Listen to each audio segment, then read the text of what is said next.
Do you ever have days where you can list everything you're grateful for? You know life's good, and yet you still feel flat, fed up, or just done. You tell yourself, I should feel better, worst word imaginable, but your body isn't listening. So, hi, I'm Mercedes, and after living through childhood trauma and experiencing the suicide of my father, um, I've been doing personal development for 30 years. And as part of that, I've learned how to tune into my inner wisdom and to become quite a witness of what's going on around me. But I know that there is still healing to do.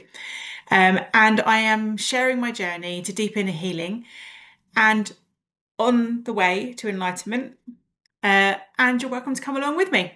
So, in this video, I want to kind of help you explain what's really happening when gratitude doesn't work and what to do instead so you can calm again without forcing yourself to feel positive. So,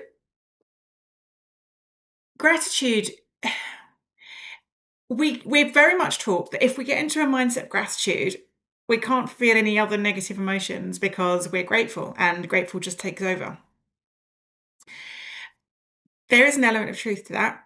However, it's not always as simple as that because your mind can list reasons to be okay. It can list lots of reasons to be grateful. But your body still might be holding on to stress hormones, tension or depletion, so you can't really feel the gratitude that you know that you've got. So it's kind of like a mismatch. It's like a bit of a lag time. So your brain is there. Your brain can say, oh, I feel this is grateful. I'm grateful for this and I'm grateful for that. And it's really positive about it. But your body, it's not there yet. So this is when your body's chemistry doesn't quite match your thoughts. And this can happen if you've experienced a period of prolonged stress. Your nervous system will need predictability to reset. And this kind of like attitude of gratitude almost can be a dysregulating factor for your nervous system because it's not what it's used to, or it's different. It's just different. It doesn't mean it's bad, it's just different. And your nervous system interprets that as a threat. So if life's been chaotic, like mine has recently, and I'm sharing this because I've experienced a little bit of this recently, and my life has been really chaotic. I've had lots of deadlines, lots of stuff I've got to deal with. Then there was chaos at home with loads of stuff, people coming around. Just everything was just sort of really stressful. And my body is still processing that overstimulation, even though my mind actually feels quite safe. But my body is processing what happened. Like, am I safe to kind of sit back down and be calm again because there's all this stuff going on. And so instead of what we do then, we think, okay, well, I am okay. I'm going to think I'm okay, so I'm just going to keep going. But what we don't do is you don't take the time to stop and regulate our nervous system and say, I am actually safe. It's okay to calm down, to feel the gratitude and to be safe. So it's like, best thing to do is not to try and fix the mood. It's creating a gentle rhythm. So maybe doing something repetitive, simple or sensory. So, maybe just making a cup of tea slowly or tidying a small space or stepping outside and breathing the air. Something that's going to help you to start to come back into your body. Because these actions will tell your nervous system, I'm safe enough to slow down, because you are actually slowing down physically. And so you're kind of sending that signal. And obviously, one of the best ways to do this as well is to slow down the breath, because we never do long, slow exhales when we're stressed and we're panicked and we're up against it. It's always shallow, short breathing. So when we can do deep, slow breaths, we bring ourselves back down to a state of calm. So instead of using gratitude as a way to cancel out our low emotions, use it to hold them. So you can say, I'm grateful for the things in my life. I'm grateful I'm tired. And these both can exist. Okay, so you can feel these things, you feel this gratitude, and know I'm grateful that I'm tired because that's showing me something.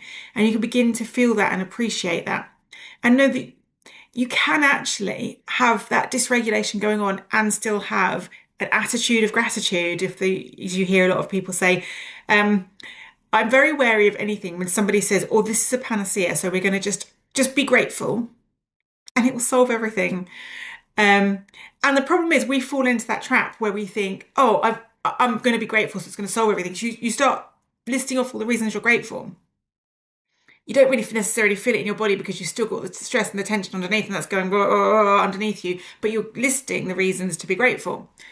And then you wonder why it's not working. Why is it not working? Why am I saying all these things I'm grateful for, but I still feel really stressed? And you hear people say you can't hold gratitude and stress at the same time, because they're not really telling you what that means. What does it really mean to be in gratitude? And that's when your body is safe, when you've actually regulated, you're really calm, and you can allow your body to feel the gratitude, because when it's all up here, it actually has very little impact if your body can't sense it as well. So we can do a gratitude and grounding breath. This is a practice that I really, really love to do. So you can place one hand on your heart or one on your belly, or you can place them both on your heart if you would prefer. And just take a slow breath in through the nose. So we're slowing the breath to calm the nervous system. And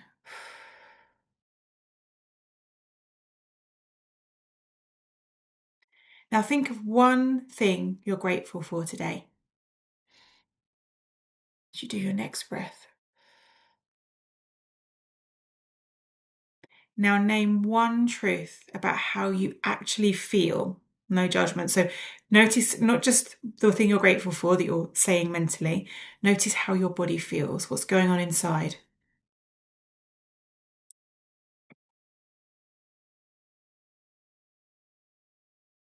So now on your next exhale, imagine both those truths sitting side by side in your heart. Gratitude and fatigue, peace and pressure.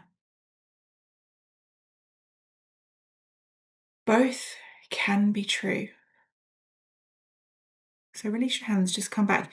And you might even notice that as you're allowing, and this is the thing, when we allow both those things to sit by side, you might notice that if there's anything stressful or negative sitting underneath, that begins to dissolve, because you're not trying to push it away.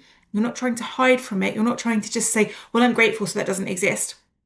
You're saying, okay, I'm grateful for this, but I also maybe, for me, feel activation in my solar plexus because I know that there's stress going on and I can feel that in my body. And so I'm acknowledging I can feel that in my body, and I can also be grateful for all the wonderful things I've had happen recently. And so it's learning to sit with both those things and knowing that they can both be true at the same time. So when you get to the point where gratitude doesn't work, it doesn't actually mean you're failing at doing this whole gratitude thing. It means that your body just needs time to catch up, and you need to kind of tune into the feelings and the sensations in the body.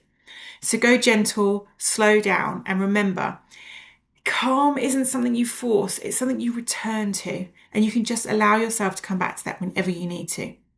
So if you found this video useful, remember to like and subscribe. And if you want more practices like this, because I have quite a few in my group, come and join the Sacred Pause. It's completely free to join. And there are some free practices in there that you can jump into straight away. I will put the link in the description, and I would love to see you on the inside.